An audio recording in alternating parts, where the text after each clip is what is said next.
So, Cormac.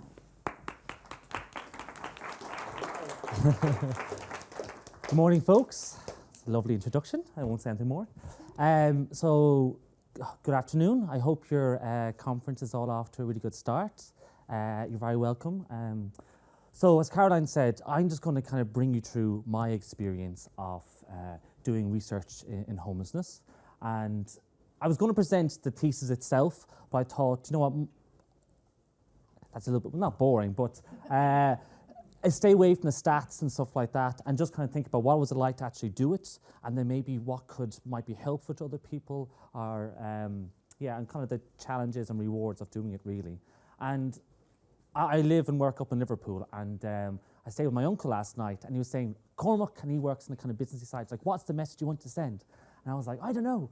But I think, and I'll start it off with that, it's just to do it. It's doable, it's rewarding, it's challenging, but it's really, really worthwhile, and I think that's where we'll go for it.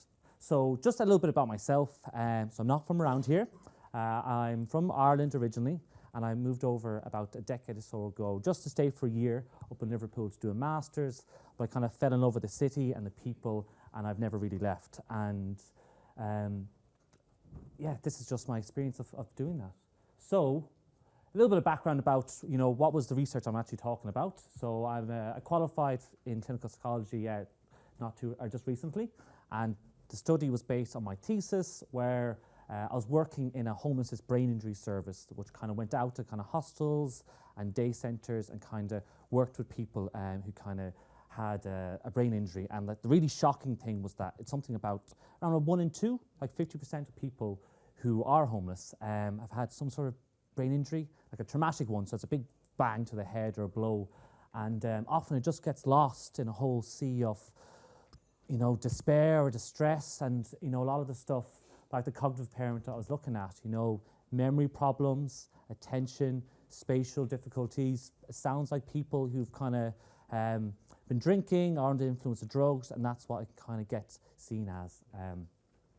So I really had the idea. I was like, okay, this whole doctorate thing is really, really hard. I'll do a nice survey online and I'll get my data that way. But then I suppose the reasons why many of you are here today, this area kind of pulls you in to do more, and it kind of pulls on your heart. And so I decided to kind of do a field study. So going out to different kind of day centres, hostels, specialist GP services and different things like that, to meet people and kind of have this kind of interview with them and kind of look at their memory, their attention, and other kind of cognitive stuff, and kind of what services they went to. And so we had 17 people. I did tell they said, Cormac, it's a quantitative study, you're looking at statistics, you need a lot of people for that. I'm like, well, get 40, it'll be fine. So we got 17, and that's kind of reflecting the challenges of doing that, and what it really is like. So the challenges. As you all know, and I think there's a poster out there that really sums it up really well, is that homelessness is the late symptom of distress that's often been there from the start of someone's life.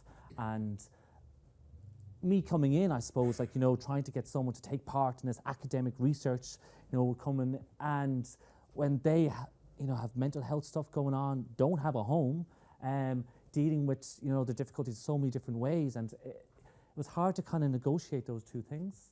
As you all know, and as we were listening to in the plenary today, it's increasing demand.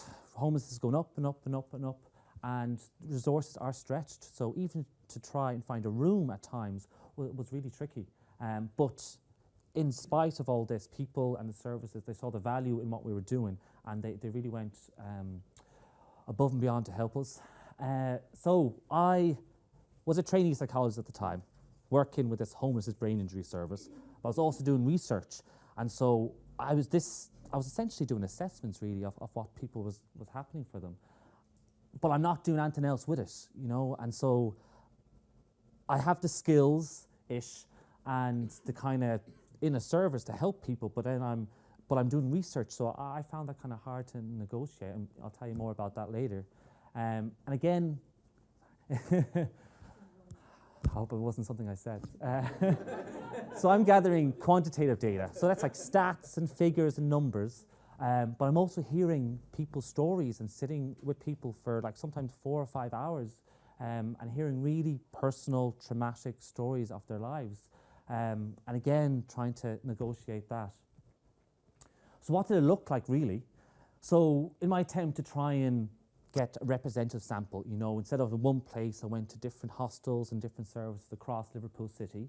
That meant different teams, different people, different shifts. So it was tricky to get people to know what the heck I was doing, you know? And so a good rule of thumb that I'm sure many people know is just be able to say what you're doing in like a real quick, snappy sentence.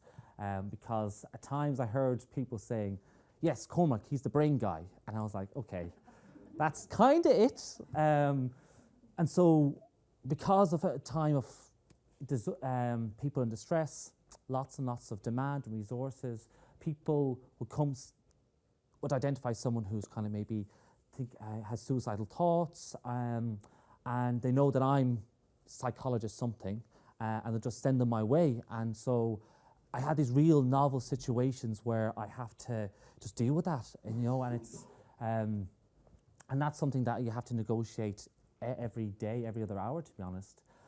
And many people, and I suppose the loneliness is a thing that kind of, something that broke my heart one time. I didn't want to get labels on anything, but I just asked people, you know, would you say you have mental health difficulties? You know, how would you describe it? And more than one person just said loneliness. Cormac, I'm so lonely. And it's hard not to bring tears to your eyes, really. And many people didn't really want to know about what brain needs they have or what their memory was like. You know, they just thought, I'm not going near that. But they just wanted to share something and to sit with a person. And me being, I suppose we're all taught about, you know, labels and power and, you know, trying to reduce the barriers between us and them, whoever them is. So I didn't want to wear my badge, but then people didn't really know who I was at times. And at one point, someone goes, "You're an undercover cop, aren't you?" And I was like, okay, I'm going to wear my NHS badge. It can't be that bad. So this kind of is going, what helps when I was doing it. But just before I kind of went and started collecting the data, I met with a group of this really awesome gang of people who'd been through homelessness, and some of them were still kind of stuck in it, to be honest, and kind of just kind of service user group. And they kind of told me, you know, what they thought of it. They're like, Cormac, expect to see the person once and keep it short and simple as much as you possibly can. So that's what our aim was going into it. So again, if you think about people have been through lots and lots of distress in their life, they've probably had really bad experience with authority, police, you know, and mental health times, different services. So my aim was just kill them with kindness and just be open and available and friendly, be in the common areas, whether that's kind of sitting down where people are kind of having some food, or just trying to reduce the level of threat that you might pose to them or what they're putting on you. You know, undercover cop, you know, as an example. Some days I'll be there for 5 or 6 hours and I haven't seen anyone for data, but I've spent time with people, you know, if they're going out for a cigarette, they're just like, do you mind if me, you know, I'll come out for you, you have it. Or just spending time with staff, just investing that time, and it wasn't time wasted, it was time invested in building those relationships and just again, just showing that you're not taken, you're there to spend time with people. And you know, I had this real thing that I'm not just be stealing people's stories nearly and then going away, you know. I just wanted to, I don't know, that was kind of something that was on my mind anyway. Recognising the demands on staff. Again, we all work in busy, resource limited situations, and you can't just sit in a room and wait for participants to come to you, or staff to be able to come on their shifts to find people for you. Go out with them, sit in the common area, and yeah, go with their schedule. Try and reduce the burden as much as possible on them. And this was, I suppose, this is my own personal way. I felt I could, if someone came into me and they're like, okay, this is not for me, and they kept on talking, I wasn't going to kick them out the door. I just couldn't do it. And so I just bear witness to people's stories, and it was emotional, and lots of heavy at times, but I felt a real privilege to do it at the same time. And that goes into the next one. Boundaries. We're taught a lot about boundaries, maintain your boundaries, same time, same place, same shirt, you know, but that goes out the window. But you have to, for me, you have to monitor it all the time. So I was doing assessment, I was chatting with people, having cups of tea, but I wasn't going into having, you know, a therapeutic relationship with them, you know. And also you have a research protocol that you have to stick to. You can kind of go within that, but you can't really deviate too much from it. But flexibility, you just have to negotiate that, and that's why having support and supervision is just so, so important, you know. And through various different things that's happened, we really had to, my supervisor and I, had to make it clear that part of that is thinking about the emotional effect on you. And again, like I said, I'm identifying need, and I'm kind of showing people their worries. We all worry about our memory, I think, at some point. And then when I'm telling them, yeah, you should be worried nearly, I want to just leave them with that. So we had a plan of kind of where to go with that, you know. And so I was in a privileged situation. I was looking at homelessness and brain injury, and I worked for a homelessness brain injury service. You know, that doesn't really happen often. And so everybody who did this, it was kind of, we mirrored the assessment of the service itself. So they're all followed up afterwards if they wanted to, really. But we ran out of money now, so that's another issue. So what I learned, which is very clear, it's hugely emotional environment. The stress of the staff is a big factor as well. Burnout. I suppose, was able to have supervision and go away. I was only there once or twice a week, even though it kind of took over my life for 2 years. But it's, yeah, so you have to kind of, it's something I was always mindful of. And again, just many people just wanted, well, I got that, is that to spend time with another human being. And I suppose doing this research just to remember that you know, the effect of spending, again, that poster out there has really stuck with me, how important relationships are in our lives just to function. And we don't realize them so much when you're with someone who doesn't really have any. And yeah. And again, the level of need is so high, and we've heard in the plenary again, like 17 people, it's a fairly small sample, even though I told them it's the biggest sample I could possibly get. But 2 people died in that small space of time. And one of them I spent such a long time, and he was the first person ever referred into our service. And we were really happy to help this guy out. And then I ring up a week or 2 later, and he's in hospital, and then a few weeks thereafter, he's passed away. And again, it's something that avoidable. Yeah. So this sounds like it was all misery and distress, and that was there.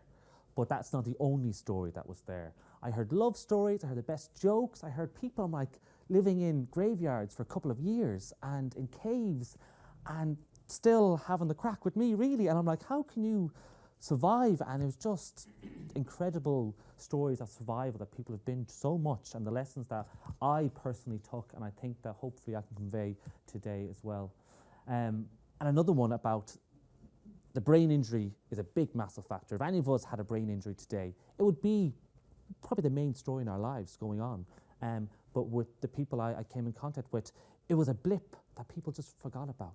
And most of it, and again, you need a big, long study to do this, it happened before they became homeless. And that's like 90% of the time. So, and what happens after that? If your memory is interrupted, your attention, and all the things that goes down there, and something that happened as children. And the records just aren't even there when I went to find them, because I did go into medical records as well.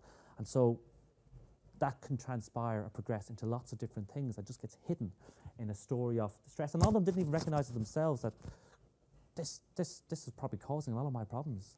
And again, as with many of you may have expected, the pull is to do more and more and more. And I suppose it's never enough, really, because the need is going up and up and up. So that was the kind of ups and downs and lessons, and just a kind of little end on the study itself. So of these 17 people, cognitive impairment was high. And it's not just like, oh, I have a few problems with my memory. It's one of the criteria of a learning disability. And it's in the room, I'm sure there's lots of smart people as well, but in around, we all land in around 100, let's say. And so 14 of the 17 were 70 or below, which is an impairment that would cause you a lot of problems in your day-to-day life. Brain injury experienced by most, 14 out of 16. One person couldn't finish it. And again, they weren't small bangs of the heads. One time I ran out of paper because the guy had so many. And the paper fit 7. And it's a cumulative effect, like you read in sports stars or in American football, that it's damaging, and some of them were happening still day to day, We looked at services as well. As many people will know, GP services in A&E were used hugely. And one person, I couldn't even comprehend this, had 84 visits in 1 year to A&E. I would doubt 10 of us would go in our life nearly that much. It's hugely shocking, and it just shows the barriers elsewhere. And mental health services are difficult to access. We do have a homelessness mental health outreach team, which some people had been to. Brain injury services, and again, they're not with you for your whole life, but considering the massive amount of need, this is in the last year, by the way, hadn't been accessed at all. And so I'll go back to my message, really, is that this is a rewarding, challenging area to work in, but I feel it, I suppose, personally changed a little bit. I know that sounds a bit soppy, but I think I was. And it's really good to do it, and it's really in need. And I suppose I got loads of help from different people, chats from all different walks of life, whether people who've experienced it themselves, whether it was a professor here or a doctor here or a nurse here or a support worker here. Reach out, and again, if you're ever interested in this, hit me up, I'll be more than happy just to have a chat or whatever. And that's it, folks. So any questions? I think I'm on time-ish. Okay, all right.